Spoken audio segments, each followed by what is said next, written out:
Hello दोस्तों, नमस्कार। New study planet में आपका बहुत बहुत स्वागत है। आज के वीडियो में हम सब पढ़ेंगे प्राचीन इतिहास के बारे में। प्राचीन इतिहास के पूरा पाषाण काल, मध्य पाषाण काल और नव पाषाण काल की जितनी घटनाएं हुई हैं, जितने महत्वपूर्ण प्रश्न बनते हैं, इस वीडियो में चर्चा करने की कोशिश करेंगे। तो आइए शुरू करते हैं आज का अपना ये महत्वपूर्ण वीडियो, जो आधारित है किस पर? प्राचीन इतिहास पर।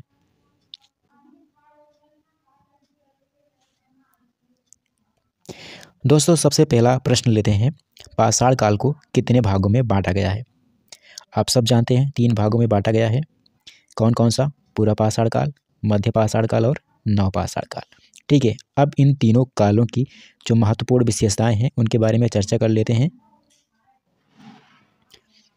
दोस्तों, पूरा पाषाण काल में जीविका का मुख्य आधार जो था वो था शिकार। इसीलिए इस काल को आखेटक या फिर खाद्य संग्राहक काल भी कहते हैं। क्या कहते हैं?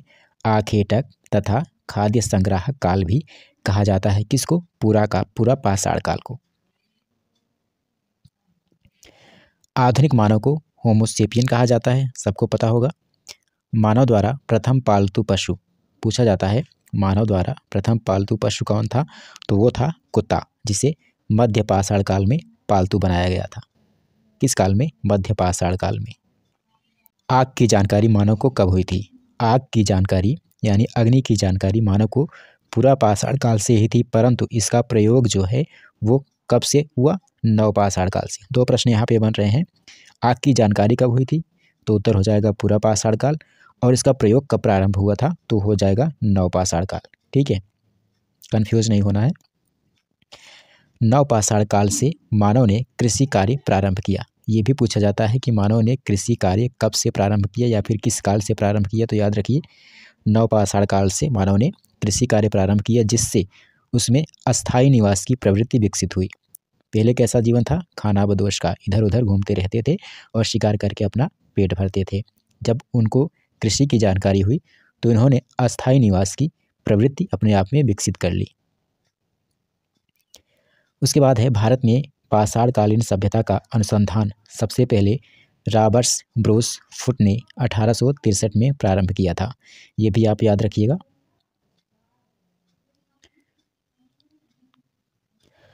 उसके बाद जानते हैं, भारत में व्यवस्थित कृषि का पहला साक्ष्य मेहरगढ़ से प्राप्त हुआ है।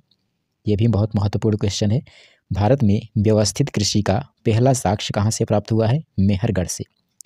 हड्डी के औजार कहाँ से प्राप्त हुए हैं? हड्डी के औजार बिहार के चिरांद से मिले हैं। एक नव पाषाणकालीन स्थल है। ये भी पूछा जाता है कि किस काल का ये स्थल है चिरांद। तो आप याद रखिएगा, नव पाषाणकालीन स्थल है। कहाँ पे है? बिहार में है। दोस्तों, एक क्वेश्चन बनता है कि पाषाण काल के तीनों चरणों का साक्ष्य कहाँ से प्राप्त होता है? तो याद रखिएगा, पाषाण काल के तीनों चरणों का जो साक्ष्य मिलता है वो है इलाहाबाद के बेलन घाटी से। ठीक है, पाषाण काल के तीनों चरणों का साक्ष्य इलाहाबाद के बेलन घाटी से प्राप्त हुआ है।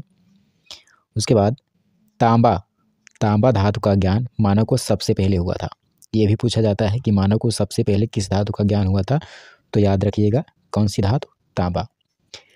सबसे पहले 1921 में दयाराम साहनी ने तत्कालीन पुरातत्व विभाग के निदेशक सर जॉन मार्शल के नेतृत्व में हड़प्पा नामक स्थल की खुदाई करके इस सभ्यता की खोज की थी। फिर उसके बाद 1922 में राखाल दास बनर्जी ने मोहनजोदड़ो नामक स्थल की खोज की। उसके बाद आपको बताते हैं कि भारत में सर्वाधिक सैंधव स्थल गुजरात में पाए गए हैं। कहाँ पर पाए गए हैं? गुजरात में। चावल की भूसी रंगपुर से प्राप्त हुई है। कहाँ से प्राप्त हुई है? रंगपुर से प्राप्त हुई है, जिसकी खुदाई मादर नदी के पास रंगनाथ राव ने 1953-54 में की थी। ठीक है, अगला प्रश्न लेते हैं, अर्नेस्ट मैके किस प्रसिद्ध स्थल के उत्खनन करता है? अर्नेस्ट मैके किस प्रसिद्ध स्थल के उत्खनन करता है? तो कहाँ के हैं? चनहुदड़ो, जिसकी खुदाई कब हुई थी? 1935 से 36 में सिंधु नदी पर। और यहाँ से वस्तुएं क्या प्राप्त हुई? वस्तुएं जो प्राप्त हुई, मनका बनाने का कारखाना, दवात, काजल और कंघा। अब आइए आपको बताते हैं अन्य प्रमुख स्थल और उसके खोजकर्ता के बारे में। सबसे पहला स्थान है हमारा रोपड़, जिसके उत्खनन करता है या खोज करता है यज्ञदत्त शर्मा। 1953 से 55 के बीच इन्होंने खुदाई की थी। सतलज नदी के पास जो यह स्थान है, वर्तमान स्थिति इसकी अगर बात करें तो पंजाब का रोपड़ जिला है। और यहाँ से क्या प्राप्त हुआ था ये भी जान लीजिए। मानव के साथ कुत्ते दफनाने का साक्ष्य कहाँ पे प्राप्त हुआ है? रोपड़ में। अगला जो स्थान है हमारा महत्वपूर्ण वो है लोथल। लोथल काफ़ी महत्वपूर्ण है, बहुत बार पूछा जाता है। जिसके खोजकर्ता हैं रंगनाथ राव। खुदाई कब की थी, उत्खनन कब किया था इन्होंने? 1955 से 62 के बीच भोगवा नदी पर। वर्तमान स्थिति की बात करें तो ये भी गुजरात का अहमदाबाद ज़िला है। प्राप्त वस्तुओं की बात करें तो गोदीवाड़ा, युग्मित शवाधान यानी 2 शव एक साथ जहाँ पे दफनाए जाते थे, रंगाई के कुंड, हाथी दांत का पैमाना, ये सारी चीज़ें कहाँ से प्राप्त हुई हैं? लोथल से। अगला जो हमारा महत्वपूर्ण स्थल है आलमगीरपुर। आलमगीरपुर जिसके खोजकर्ता हैं यज्ञदत्त शर्मा। 1958 में हिंडन नदी के पास। वर्तमान स्थिति की बात करें तो उत्तर प्रदेश का मेरठ जिला। यहाँ से जो वस्तुएं प्राप्त हुई हैं वो हैं सांप तथा रीछ की मृण मूर्ति। अगला जो स्थान है हमारा कोट दीजी, जिसके जो खोजकर्ता हैं वो हैं फजल अहमद।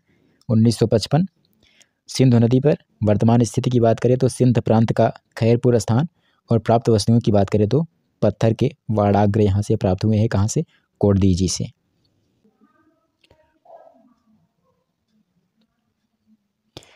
नेक्स्ट है कालीबंगा। कालीबंगा एक स्थान है, बहुत ही महत्वपूर्ण है। बीबी लाल इसके खोजकर्ता हैं, बीबी लाल और बीके थापर। कब? 1961 में घग्गर नदी पर। वर्तमान स्थिति की बात करें तो राजस्थान का श्री गंगानगर जिला। प्राप्त वस्तुओं की बात करें तो जुते हुए खेत, अग्निवेदियाँ, पक्की ईंट और अलंकृत फर्श यहाँ से प्राप्त हुई हैं। कहाँ से? कालीबंगा से। अगला स्थान है महत्वपूर्ण राखी गढ़ी, जिसके खोजकर्ता हैं सूरजमान। 1963 में घग्गर नदी हरियाणा।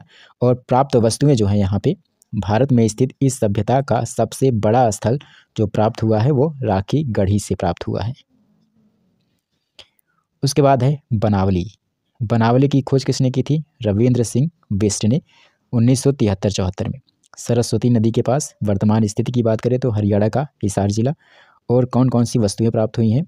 मिट्टी का खिलौना, हल, जौ, मातृदेवी की मृण मूर्ति। नेक्स्ट है धौलावीरा। धौलावीरा जिसके खोजकर्ता हैं रविंद्रनाथ बिष्ट। 1990 ईस्वी में। वर्तमान स्थिति की बात करें तो गुजरात का कच्छ जिला। प्राप्त वस्तुएं कौन कौन सी हैं? पालिस्तार, श्वेत पाषाण खंड, स्टेडियम, सैंधव लिपि के 10 बड़े अक्षर, लंबा जलाशय, ये सब कहाँ से प्राप्त हुए हैं? धौलावीरा से। दोस्तों रेडियो कार्बन 14 विश्लेषण पद्धति द्वारा सिंधु सभ्यता की सर्वमान्य स्थिति जो है वो 2350 ईसा पूर्व से 1750 ईसा पूर्व मानी गई है। अब आइए थोड़ा सा सिंधु सभ्यता की विशेषताओं के बारे में जान लेते हैं।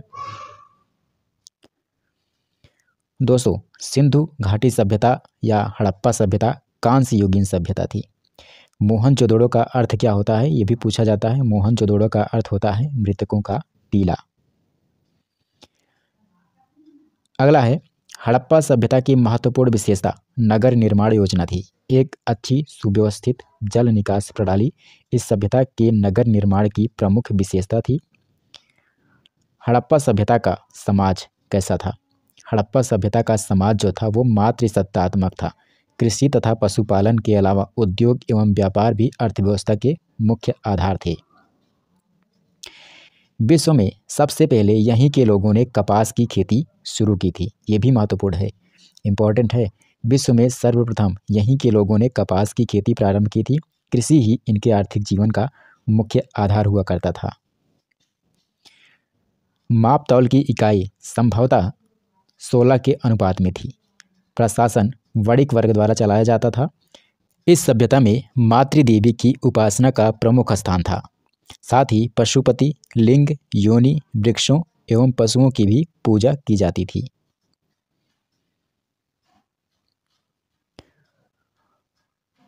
और आपको बता दें कि पशुओं में कुबड़ वाला सांड काफ़ी महत्वपूर्ण था। इसकी पूजा का प्रचलन था।